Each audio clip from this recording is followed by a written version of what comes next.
Good morning, Michael Havers here from Penn News, and today I'm in Bedford, which has the distinction of being the constituency with the smallest Labour majority in the country. Fewer than 150 votes separate the Conservatives from the Labour Party in this seat. So 150 votes gained by the Tories or lost by Labour, and this seat changes hands. Now, this seat was actually picked up by Labour in the 2017 general election, during the dark days of the Theresa May premiership, and they managed to retain it even amid the Boris Johnson onslaught of 2019, which poked so many holes in the so-called Labour Red Wall up north. Well, Labour are now riding high in the polls, and the Conservatives are down in the doldrums. So you would expect Labour to retain this seat and with a healthy increased majority. But what I'm interested in is how the voters here in Bedford feel about potentially the next Prime Minister, Keir Starmer, how they feel about the current one, Rishi Sunak, and how they're minded to vote this election year. Okay, let's find out. This is obviously a very marginal seat. There's only about 150 votes separating Labour and Tory here. Can I ask you, first of all, how do you feel about Rishi Sunak, the Prime Minister? He's all right. Yeah, I've got nothing against him. He's okay. How good a job do you think he's doing so far? He's doing better than Labour, let's put it that way. I think, frankly, he's lost the plot, to be honest. He's obviously appeasing the right of his party a lot. So he's kind of held ransom to them. And I feel he's just gone far to the right and, blaming everything on immigration and all the rest. He's got no policy, no economic policy. And obviously we've had this government for so long now. I think it's time we had a change. We definitely need a change. He's unelected, not very good, mate. Not very good. What would you like to see him do better? Stop the boats. Stop the boats, right, okay. And because this has been going on for... I don't think they want to stop the boats. Right. Any government, yeah? Right, because Australia done it many, many years ago when the Philippines were sending all their boats out. It's like, if I was in charge, you'd send out the Navy, wouldn't you? Right. You'd turn them around, send them back to France. He shouldn't be Prime Minister, first of all, because we didn't elect him. Right. He's got too many fingers in other pies, which is taking money out of our taxes. Right. So you're talking about like handing out wife. contracts and things like that? His wife. Right, his wife. Helping his peers. In terms of actually the job of running the country, how do you think he's getting along with that? He's not running the country. Who do you think's running the country? Banks are. Banks are, right. Let's start off with the Tories. How do you feel about Prime Minister Rishi Sunak? Not that impressed, to be honest. I mean, obviously there's a lot been going on, and he's had a lot of come back from COVID and everything, but then any other government would have had the same. Right. But he hasn't done anything to help anybody, and everything's just getting worse. Not got a lot of positive things to say, really. What negative things have you got to say then? Well, these rich people, they live a different life to these normal people. Right. People are struggling every day. They don't understand what struggle is. They might perceive, come across as if they do, but they don't. They don't understand what normal people have to go through day to day. I like some things that have been coming up. I'm a parent myself, so I'm actually quite happy with a lot of the educational system. It's going reasonably well. There's not a lot of help out there for a lot of the children that are going through hard times, even if they say there is. It's very, very difficult to get that help, being the fact that one of my children ended up has had a tough time, and it's taken us years to get anywhere with it. So, I mean, mixed feelings then. Very mixed feelings. The previous Prime Minister before him, Liz Truss, just ruined it. Just absolutely ruined it. Obviously, it's affecting mortgage holders, renters, and others as well. So, it's cost of living and... I'm curious though, how do you feel about the main contender from the other side, which would be Mr Starmer of the Labour Party? Well, I think he seems genuine, maybe not so telegenic, but he's got decent policy, and I'm really happy he's come up with this recent announcement of renationalising the railway, which we need to. I don't think they use the term renationalisation or anything, but obviously it's very important that we do so. You've got to strike a balance, Some things are better left with the government, I think. I think you can fit a reasonable paper between the Conservatives and Labour. Right. Right? I think Reform, Richard Tice, he's useless. Right. He's been governed by Hope Not Hate, if you know who they are. There was two members that were basically got rid of out of the company, out of the form, because he said we need to deport immigrants. Richard Thompson was like, oh no, we can't have this, so he off there. You've got any feelings about the Labour guy, Keir Starmer?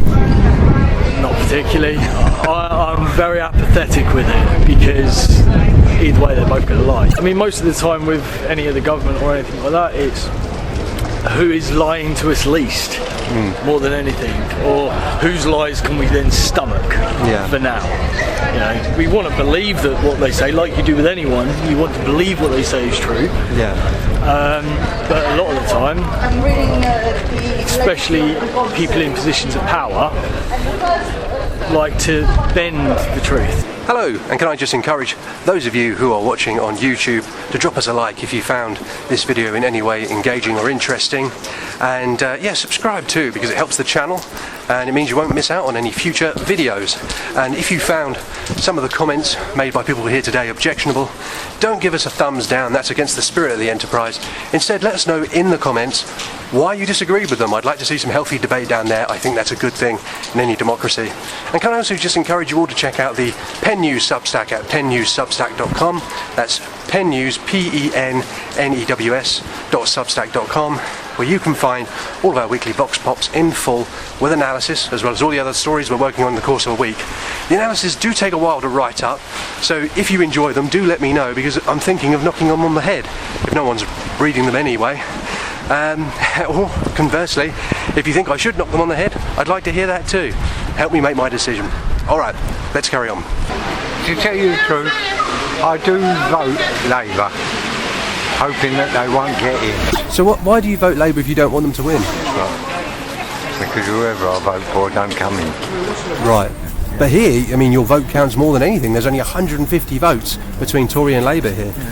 So would you be thinking then of voting? Well, no, it's the same thing with Labour, with Conservative or any of them like that. It's just they come out when the voting starts.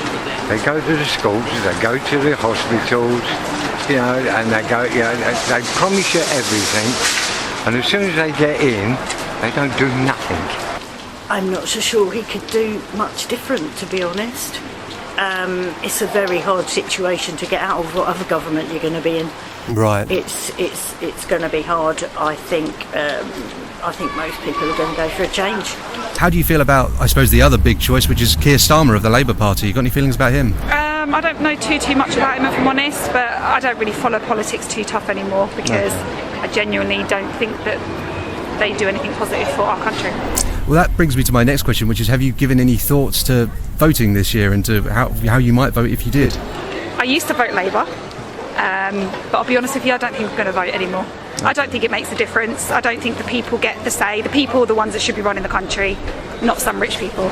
Have you decided are you going to vote for someone? I'm not going to vote. Not going to vote at all? I'm like many millions of people, I'm just not going to vote. Because promises. They get in power, and all they do, they line their own pockets. I voted Labour when I was 19 to get Tony Blair in, and he's just basically ruining the country, isn't he? I voted for Brexit. Yep. After Brexit, I voted Conservative to keep Labour out. They had a massive majority. There's no one worth voting for, mate. So put it this way, here in Bedford, would you care if it was Labour or Tory who won? It would not make one bit of difference, mate. Definitely going to vote for Labour, no doubt about it. Yeah. Well, I would urge everyone else to go out and vote, whoever they want to participate in the practice, the democratic practice.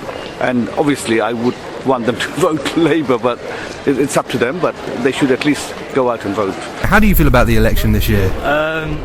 Same way I feel about every election, realistically, and that's they're both going to lie. Everyone's going to lie on when they're there trying to get votes. Yeah. Because that's what they do. They promise you the world, and then afterwards it's oh yes but this, but that. It's always we didn't foresee. No, you knew. You just ended up lying about it or covered it. When I vote, it'll probably be for a third party somewhere to gain them some seats to possibly make a form of change one way or another. That's all the same. Right. It doesn't make a difference who you vote for. Not got any hope in any of the smaller parties either? No, it's the same people, the same puppet master. I won't be voting. Probably I'll stay with Labour. You'll stay with Labour? Yeah. Okay. Have you given any thought as to why you'd like to vote Labour again? I vote Labour all the time I've been voting. Yeah. Just kind of force a habit at this point? Yeah. Have you given any thought to how you might vote this year? Thought about it. It depends who's Prime Minister. If Rishi stays in, then I'm not voting for them. Right. Who would you vote for if Rishi stays in? This is the one that everybody is like, oh my god. Okay, I'm intrigued now. I vote for Boris. How are you going to vote for Boris? If he goes, he's gonna try and get to be Prime Minister again, isn't he? Oh, okay, so if he makes a comeback. If he makes a comeback, right, then yes, I would, because I think obviously he has done some stupid things. Right. And he said some stupid things, and he shouldn't have done what he did over lockdown. But who's to say anybody else would have done any different? So if Rishi Sunak does stay, does that mean you wouldn't vote at all, or would you take your vote to another party? No, I'd go Green. Go Green. Okay. Why Green, out of curiosity? The planet, for the future generations. I just think it'd be better. And obviously the fact that it's a very marginal seat, it's 150 votes between Labour and Tory, does that make you think, oh, maybe Labour, or is it no chance for Labour for me? Oh no, I think Labour have got a good chance. But have they got a good chance with you? Could they win you over? Possibly, yes. Possibly, okay. Yes.